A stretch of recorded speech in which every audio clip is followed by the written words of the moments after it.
তাকে অনেকে দ্বিতীয় স্বাধীনতার সাথে তুলনা করেন। এটা কিন্তু একদিনে ঘটেনি, এটা আকাশ থেকেও পড়েনি, এটা একটা দীর্ঘদিনের প্রচেষ্টার ফল।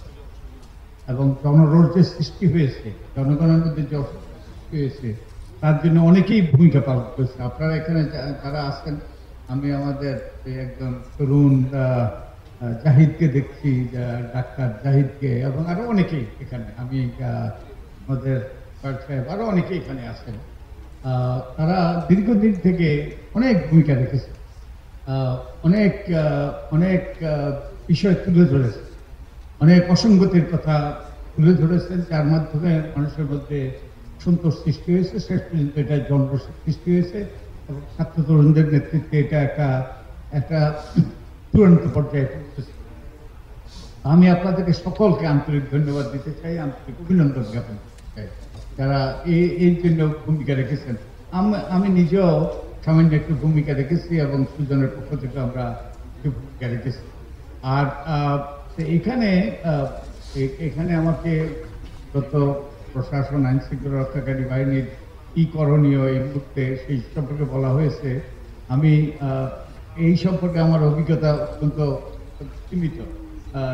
আমি চেষ্টা করবো কিছু বলতে। এখানে আমি মনে করি তিনটা আমাদের এখন যেটা করণীয়, এটা আশু করণীয় কিছু আছে, মধ্যমেয়াদী করণীয় কিছু আছে এবং দীর্ঘমেয়াদী করণীয়। আশু করণীয়ের মধ্যে অবশ্যই প্রথম কাজটা হবে যে আইন শৃঙ্খলা পরিস্থিতিকে নিয়ন্ত্রণে আনা এবং নাগরিকদের জীবন এবং সম্পদের নিরাপত্তা নিশ্চিত করা। এখন এই জন্য আমাদের অনেকগুলো চ্যালেঞ্জ। একটা চ্যালেঞ্জ তো যে প্রশাসনের মধ্যে এবং আইন শৃঙ্খলা রক্ষাকারী বাহিনীর মধ্যে ঘাপটি মেরে বহুত বসে আছে, যারা অতীতের সরকারের বেনিফিশিয়ারি নয়, তারা অতীতের সরকার যে অপকর্মগুলো করেছে তার পোষক এবং অনেক ক্ষেত্রে ইনস্ট্রুমেন্ট অফ কি বলে রিপ্রেশন। বিশেষত যেমন আইন শৃঙ্খলা রক্ষাকারী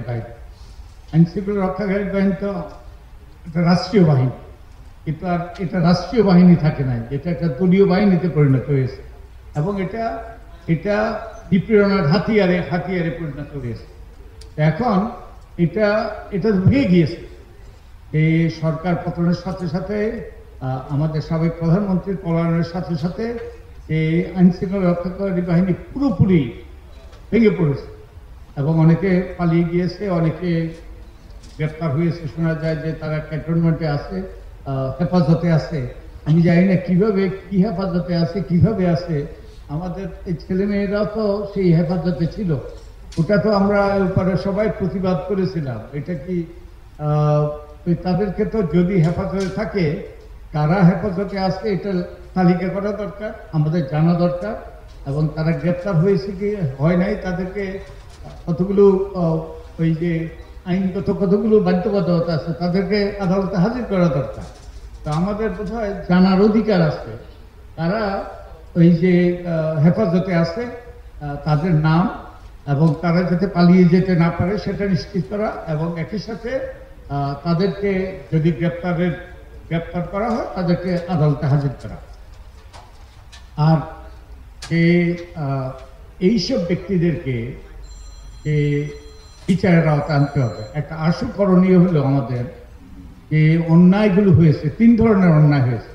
একটা হলো মানবতা বিরোধী অপরাধ, যেমন 700 ন্যূনতম পক্ষে 700 ব্যক্তির প্রাণহানি ঘটেছে, হাজার হাজার ব্যক্তি আহত হয়েছে। যে এটা অনেকেই বলেন, আমি এ ব্যাপারে আমার বিশেষজ্ঞ জ্ঞান নেই, যে অনেকে বলেন এটা মানবতা বিরোধী অপরাধ। এই মানবতা বিরোধী অপরাধের বিচার হওয়া দরকার।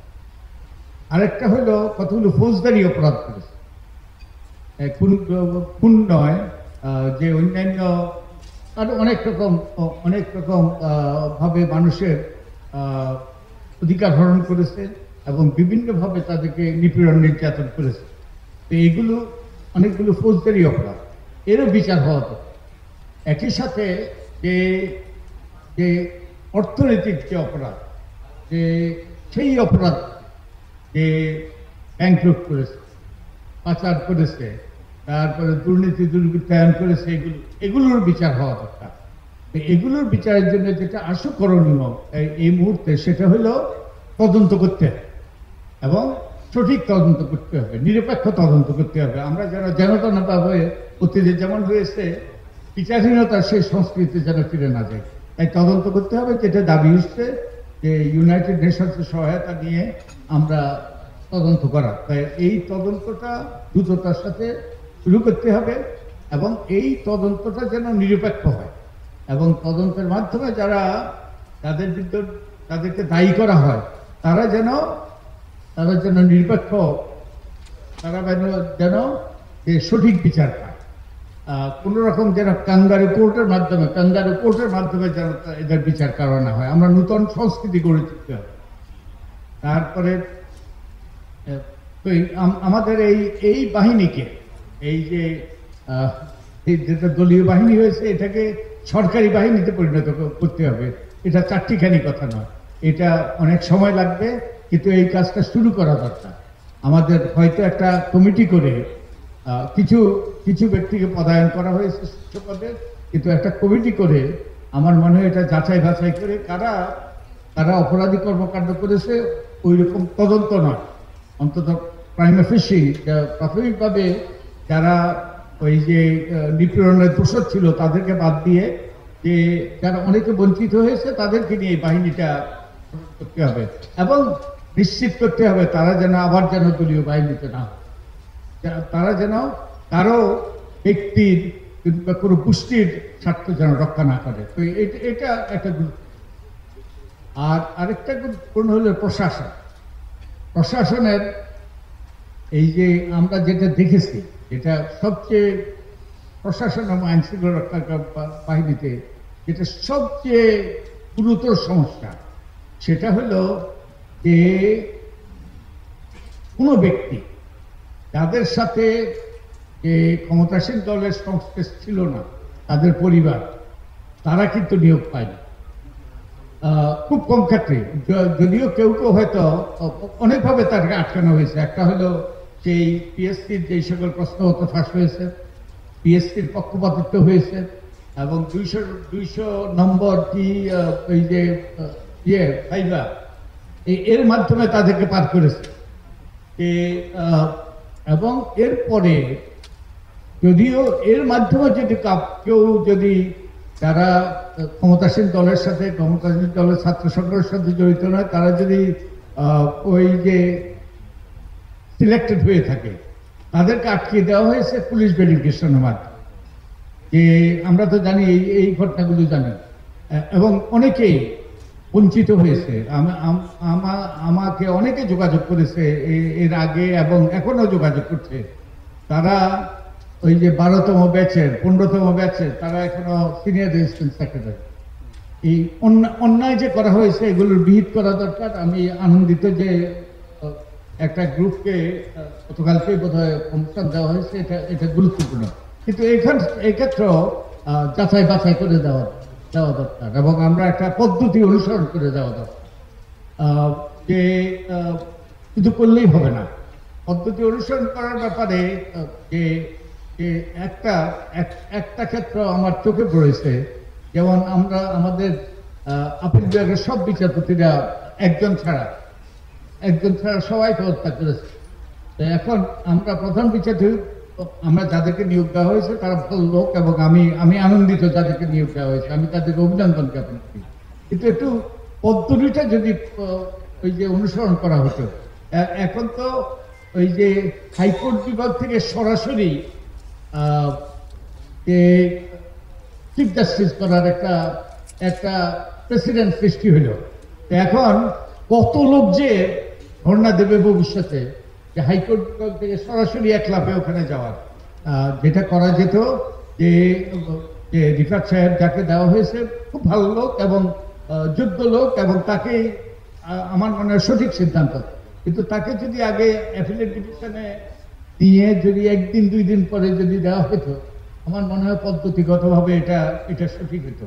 ঠিক তেমনিভাবে অন্যান্য যারা বঞ্চিত হয়েছে তাদেরকেও এইরকম পদ্ধতি অনুসরণ করে যে যেটা ভেঙে গিয়েছে, এই প্রক্রিয়া এসব ভেঙে গিয়েছে, এগুলি যেন আমরা করি। আর আরেকটা যে জিনিস, আরো অনেক কথা বলার আছে। আরেকটা যে জিনিসটা এই যে বলা দরকার এখন, আমাদের উপদেষ্টা পরিষদ তারা গঠিত হয়েছে, তারা কাজ করছে, এবং এই উপদেষ্টা পরিষদকে সফল হতে হবে, তার কোনো বিকল্প নেই। এবং তাদের ব্যর্থতা মানেই আমাদের সকলের ব্যর্থতা। তাই আমাদের সকলেরই আমাদের অবস্থান থেকে যা করতে পারি তা করা দরকার। আমার মনে হয় তাদের এখন একটা করণীয় আছে, গুরুত্বপূর্ণ করণীয় আছে।